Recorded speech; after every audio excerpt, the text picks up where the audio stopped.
Magandang araw po. Magbibigay lang ako ng update sa monkeypox. Na-report kasi ngayon merong first case dito sa Pilipinas, 31-year-old Filipino.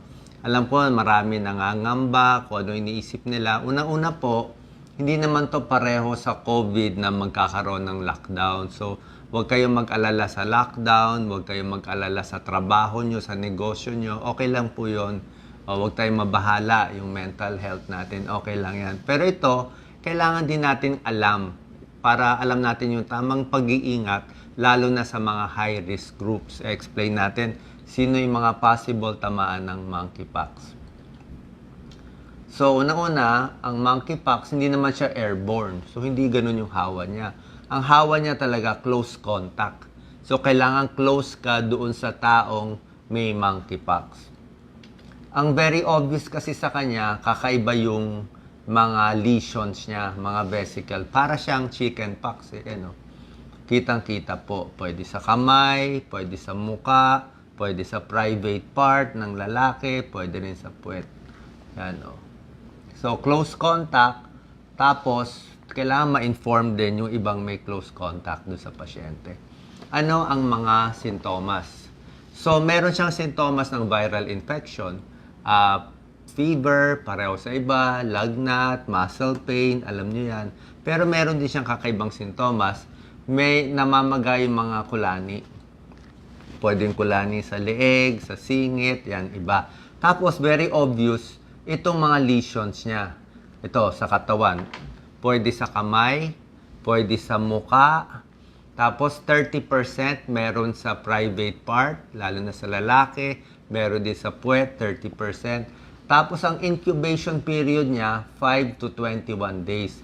Ibig sabihin, pag nag-close contact ka doon sa isang taong may monkeypox, lalabas yung mga lagnat-lagnat mo at mga lesions in 5 to 21 days bago magmamanifest. Doon naman sa abroad, nakita nila, mas nakikita tong sakit sa men having sex with men.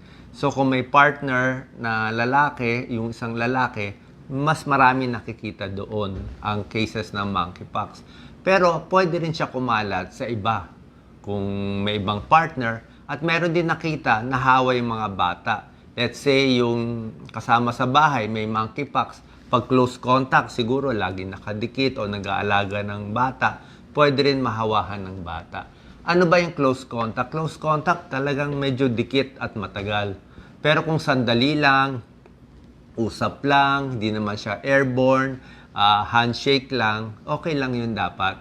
Pero syempre, pag nag-shake hands tayo sa ibang tao, wala naman masama na, di ba? Tulad ng sabi ko sa inyo, walang hawak-hawak muna sa ilong, maghuhugas ng kamay, hygiene, sabon at tubig para lagi tayong safe.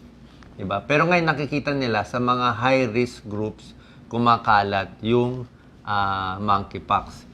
At paano mangyayari dito? Ano mangyayari in the future? Oo. Ang nakikita ng mga eksperto, kung ano yung pattern ng HIV/AIDS na pagkalat, pwede yun din na maging pattern ng monkeypox.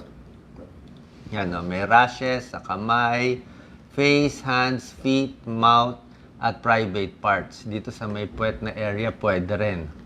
Yan. Tapos may kasama rin mga fever, headache, fatigue, tsaka namamaga. Nakakahawa ang pasyente pag may sintomas at pag may rashes pa. Ang isolation sa ngayon is 1 month. Parang 1 month mas safe na ganun gagawin. May gamutan sa monkeypox. Ang gamutan, syempre, supportive therapy. Marami gumagaling sa supportive therapy lang. Pag dehydrated, inom ng maraming tubig. Pag yung mga lesions nagkaroon ng infeksyon, nagkaroon ng bacterial infection, nakamot, diba? Minsan masakit yun, o nagka-bacteria, nagkanana, pwede bigyan ng antibiotics. Merong antiviral na gamot para sa monkeypox. I'm not sure kung meron na ngayon sa Pilipinas, pero even without this, gumagaling din naman yung pasyente. Kung meron to, mas maganda rin. Ito yung gamot na antiviral. Tapos meron ding bakuna. Pero yung bakuna na binibigay dati sa smallpox, nagagamit din sa monkeypox. Pero hindi lahat bibigyan. Kaya huwag kayong mag-alala, dun lang sa high-risk groups. Doon sa high-risk groups, kaya may partner ka o marami kang partner, pwede to. Or sa health workers, nag-aalaga ka ng mga pasyente na may monkeypox. Yun din ang pag-iingat na gagawin natin. So, ganito magiging itsura niya. So, kung meron tayo ganitong sintomas or meron tayong close contact, paano malalaman kung monkeypox ba o chickenpox, di ba? Kung wala ka namang contact sa ibang individual o do sa mga lugar na may monkeypox, baka chickenpox yun o baka ibang viral infection, pwede yun. Kailangan may close contact ka muna. Ang mortality rate sa ngayon is around 6% to 10%. Medyo mataas pa siguro bago pa kasi yung sakit. Pero yung smallpox dati, mas matindi, 30%. Ang COVID, 1 to 2%. So ito ngayon, mga 6%. So ang pupuntahan doktor natin, infectious disease doctor. So yan na po pag-iingat natin. Ha? So ako, hindi naman tayo dapat mag-alala sa negosyo natin o sa sinasabing lockdown. Tuloy lang ang trabaho. Diba? Basta alamin lang natin maraming mga sakit na umiikot. Diba?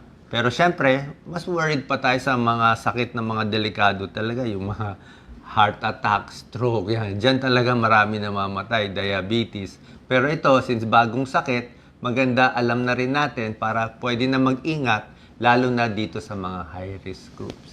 Sana po nakatulong tong video para kumalma yung mga tao, para doon lang tayo sa tamang pag-iingat. Huwag din masyadong over, di ba? Kasi madidepress ka lang. Pag mayroong mga bagong sakit, di aralin.